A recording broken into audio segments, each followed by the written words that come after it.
ഇബ്രാഹിം നബി അലൈഹി സ്വലാത്തു വസ്സലാം, അൽഹംദുലില്ലാ, ആ പ്രവാചകനെ മാറ്റി നിർത്തിയിട്ട് നമുക്കൊന്നും ചെയ്യാനില്ല.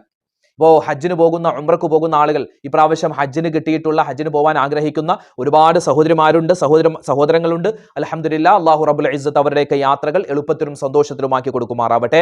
ഉംറക്ക് നിലവിൽ നമ്മുടെ ക്ലാസ്സുകളൊക്കെ കേട്ടുകൊണ്ടിരിക്കുന്ന ഒരുപാട് ആളുകൾ നിലവിൽ ഹറമുകളിലുണ്ട്. അല്ലാഹു തആല അവരുടെയൊക്കെ ആ പരിശുദ്ധമായ ഉംറ കർമ്മം മബ്റൂറായി സ്വീകരിക്കുമാറാവട്ടെ. ഒരുപാട് പേര് ഉംറക്ക് പോകാൻ ആഗ്രഹിക്കുന്നുണ്ട്, പക്ഷെ സാമ്പത്തികം ശരിയാകുന്നില്ല, അല്ലെങ്കിൽ ശാരീരികമായ ചില ബുദ്ധിമുട്ടുണ്ട്. അതൊക്കെ മാറി ഇൻഷാ അല്ലാഹ് ഈ വരുന്ന റമദാനിലെങ്കിലും ഒന്ന് ഹറമിൽ ചെല്ലണം എന്നൊക്കെ ഭയങ്കര ആഗ്രഹമുള്ള ആളുകളുണ്ട്. അല്ലാഹു തആല അങ്ങനെ ഉംറക്ക് പോകാനും ഹജ്ജിന് പോകാനൊക്കെ ആഗ്രഹിക്കുന്ന ഒരുപാട് മുഅ്മിനീങ്ങൾ, എല്ലാവർക്കും അല്ലാഹു റബ്ബുൽ ഇസ്സത്ത് അതിനുള്ള മഹാസൗഭാഗ്യം കൊടുത്ത് അനുഗ്രഹിക്കുമാറാവട്ടെ.